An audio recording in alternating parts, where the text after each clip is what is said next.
Is the GameStop short squeeze over, or is there still room to run from here? Talking about what's going on, this massive move on GameStop, GME, Wall Street bets. It's here. It's happening. The degenerates of the internet are now taking over Wall Street, and GameStop is their battle cry. I'm going to talk about why GameStop still might have some room to run from here.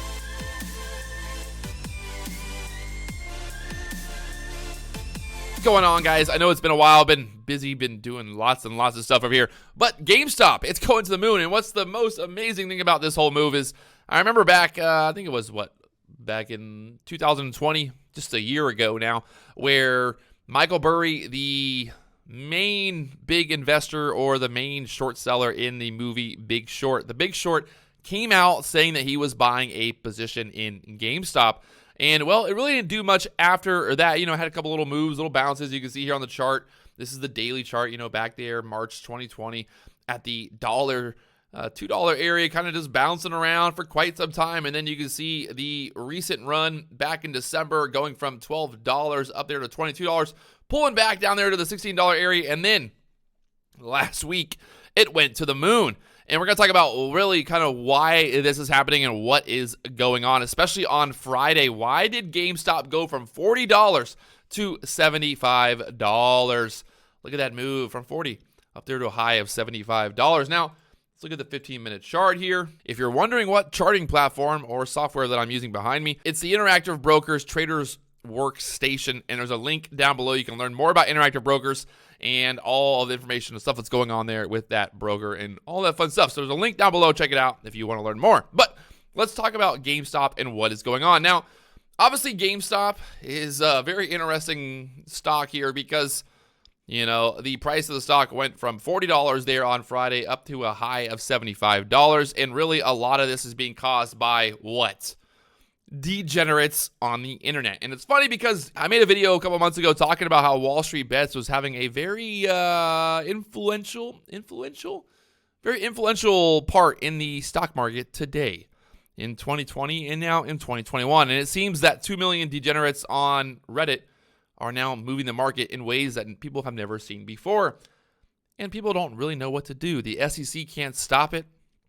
The internet can't really stop it. I guess the internet is the fuel for it. And as you can see behind me, GameStop going from $40 there at open on Friday up to a high of $75. Now, you might wonder, why is this happening? Why did this massive move really happen? And that massive move really happened because of a couple different reasons. And the big thing here is gamma squeeze. Now, you might wonder, what is gamma squeeze? What is gamma squeeze? The official definition of gamma squeeze is an outcome based on an investor using many options to drive up the price of selected stocks due to option sellers needing to hedge their trades on the underlying stock. So how does a gamma squeeze start? Number one, it starts with a squeeze beginning with a large investor. That large investor being Wall Street Bets, buying really far out of the money call options. Now, the banks or the brokers that sell the call options, meaning the market makers and the short sellers and everyone who thought that GameStop was highly overvalued and it wouldn't reach the prices of $60 to $50 to $70 there on Friday, they end up selling call options, and they will typically buy the underlying stocks so that they have net exposure. The more call options the investors buy, the more shares the brokers that sold the options will have to buy to ensure that they are net flat. Brokers and dealers are motivated by the commissions and do not want to hold a trade either long or short. The option purchases forces the dealers to buy the underlying stock, which can then push the share price higher. If pulled off, this creates a positive feedback loop, thus can drive the underlying stock price higher for a period of time. In a roundabout way, the dealers must buy more and more of the underlying stock. All said and done, that is a gamma squeeze. Okay, well, that makes a lot of sense. Now, how did this work, and why did this work the way it did? So what really happened here is a lot of these Wall Street bet investors, or these internet, investors, whatever you want to call them, They started buying $50 calls, $60 calls, $70 calls because the market makers, number one, started to sell these calls because they said, hey, the price of GameStop is not going to reach $75. It's definitely not going to close at $75 here at the end of day on Friday when these options are closing. They're basically making a bet that there's no way in the world that GameStop reaches $75 there on Friday or even closes anywhere near it. But guess what happened on Friday? All of these options, these $55 call options, these $60 call options, these $65 call options, well, nobody thought it would happen, but it did. And guess what? We closed there on Friday at $65. And they expire, on Friday. You are able to be assigned those shares, and you would basically pay the price, the difference in the premium based on the options and all of that. We're not going to get into how options work, but if you look at the $60 call options on Friday at open, the price of those call options were $3.58, $2.58, whatever you want to say. Even on Thursday, they were selling at $3. So a lot of people did not, think that the price of those options were going to expire in the money. But guess what? By the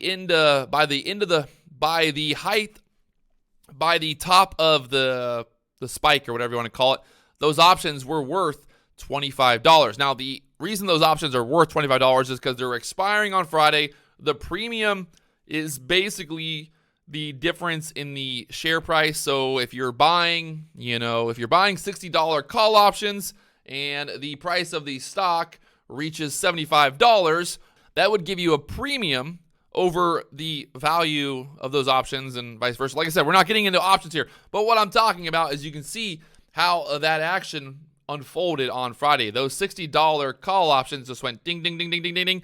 And again, a lot of those market makers, a lot of those sellers never really thought or could not believe. They really just started dumping and selling those options because they did not believe that the price of the stock could ever get that high there on Friday. And guess what? We had this massive squeeze because all of this volume came in there. And look at this. It's nothing but green for, this is 15 minutes. So pretty much from open till 12:45, it was green.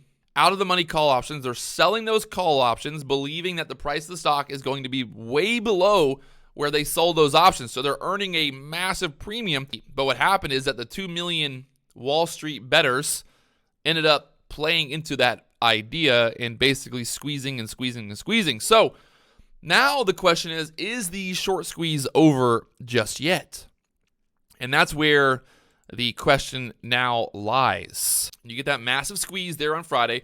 That's why that squeeze happened on Friday, because those market makers were having to buy those shares because they're like, holy shit, the price is $45.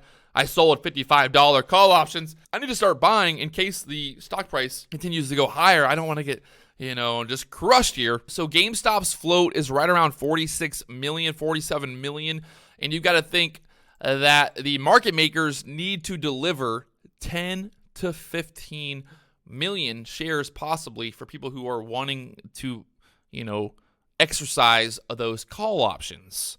So there's a huge premium there. They ended up buying those $45 call options, those $50 call options, those $55 call options, the $60 call options, and they have to now deliver those shares. So you have this massive need to buy more shares, and guess what?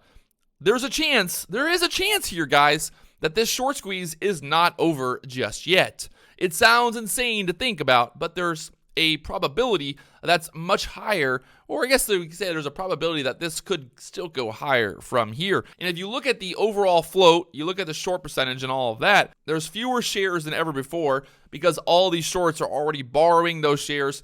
They are short the underlying stock. You have people that are selling options and all of that as well. So you have this massive idea here that the short interest on the stock right now on GameStop could be roughly 500% or more, which is a really big issue. This could be a really big issue for a lot of short sellers and also a lot of brokers and a lot of these market makers who sold the shares, who sold the actual options and all of that. So you've created this massive move. And the idea here is that most options end up settling on Tuesday.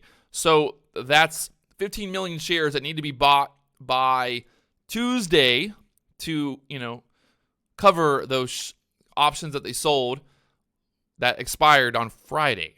So that leads me to believe that there's still room to run here. And I know it sounds insane, but this could be like I would say like a black swan event, but it's kind of like one of those situations where it just really has never been seen before, because we really haven't seen this. Maybe it has been seen before, but we haven't seen it in this type of magnitude where all these insane call options. Because if you would have said, hey, the people who bought $60 call options a few weeks ago, you would have been like, oh my God, you're insane. If you look at the daily candles here, people that were buying the call options back, people were buying $50 call options back when the stock was trading at $18, $20. The market makers that were selling those call options, they were laughing all the way to the bank, because they were like, hey, this is amazing. There's no way this is ever going to go back down. If you look here again, let's look at those $60 call options. And if you look, back when they started selling those call options, these were at $1.50, $2.50. No one thought that there was any way in hell that those call options were going to expire in the money. And well, that's exactly what happened. They expired in the money. And there's obviously a really big issue with that, because all the people that were shorting and thinking that there's no way it's going to get there are now on the hook and have to deliver those shares on Monday, Tuesday, or they have to find those shares, the brokers, the market makers. So the degenerates of Wall Street Bets have created this massive short squeeze, and here we are today. And like I said, I think there's still a possibility that this does continue higher Monday and Tuesday, because the short squeeze will continue. Can this go higher? Can it continue higher from here? I guess is a good way to say it. Are people going to buy $100 call options on Friday? If the stock continues to squeeze and squeeze and squeeze, it could get really bad really quickly. And it's going to be interesting to see what happens. I'm kind of interested just to see how it all plays out in the long run here, or in the end of it all, to see how these options affect. The gamma squeeze, baby, is real. The gamma squeeze is real. The Wall Street Bet degenerates are real. It's happening. It's all over the place. It's crazy. It's really obviously crazy to think about. If you look, there's a greater probability that there's still squeezing to be going on here with GameStop on Monday, Tuesday, because of this insane call option buying. This really makes no sense, because like I said, the market makers look at it like, well, there really makes no sense at this point. I could keep selling these call options. There's no way it's going to happen. And guess what? It's happening. It's really, really happening here. And the gamma squeeze is real. We'll see what happens here on Friday. If you guys haven't already, do me one of my favorite, hit that like button, subscribe button. I'll talk to you guys later. Talk to you guys later on.